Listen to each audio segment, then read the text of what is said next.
నిరీక్షణ prayer house మరియు centre సంఘముల తరపున సమాధానకర్తయగు అధిపతి అయిన యేసుక్రీస్తు నామములో మీ అందరికీ నా వందనములు. ఈ దినపు దేవుని మాట 86వ సంకీర్తన 7వ చరణం. నీవు నాకు ఉత్తరమిచ్చువాడవు. 86వ సంకీర్తన 1-7 చరణాలలో దావీదు రాసిన ఈ కీర్తనలో తాను ఏ విధంగా దేవుని ప్రార్థిస్తాడో దానికి గల కారణాలను వివరించుటయే కాక ఎందుకు ఎలా ప్రార్థించాలో తన స్వానుభవాన్ని ఈ కీర్తనలో పొందుపరిచాడు.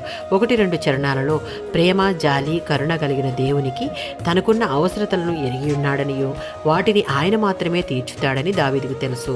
దేవుడు తాను చేసిన ప్రార్థనకు జవాబు ఇవ్వాలనేందుకు మరో కారణం దేవునితో దావీదుకున్నటువంటి సంబంధం, దేవుని యందు అతనికి ఉన్న అపారమైన నమ్మకం, దేవునిని ఆత్మతో సత్యముతో ఆరాధించే స్వభావం, దేవుని దృష్టికి యథార్థవంతుడిగా జీవించుట కారణాన తాను చేసిన ప్రార్థన దేవుడు విని ఉత్తరమిస్తాడన్న సంపూర్ణమైన విశ్వాసం తనకుంది.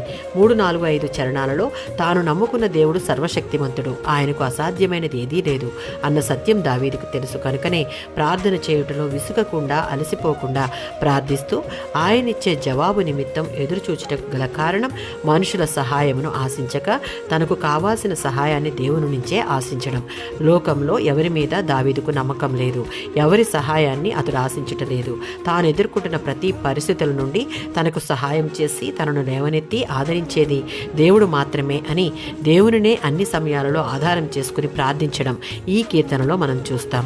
దావీదు వలె విశ్వాసులమైన మనం దేవుని యందు సంపూర్ణ విశ్వాసం ఉంచి మనకెదురయ్యే ప్రతి సమస్యలో మనకు సహాయం చేయగల దేవునిపైనే నమ్మిక ఉంచి మనలను ఆ శోధనల నుండి విడిపించగల సమర్థుడు ఆయనే అని ఎరిగి ఆయనకు యథార్థమైన హృదయంతో మొరపెడితే మనం ఆలకించి ఉత్తరమిచ్చువాడు ఆయనే. ఆమేన్.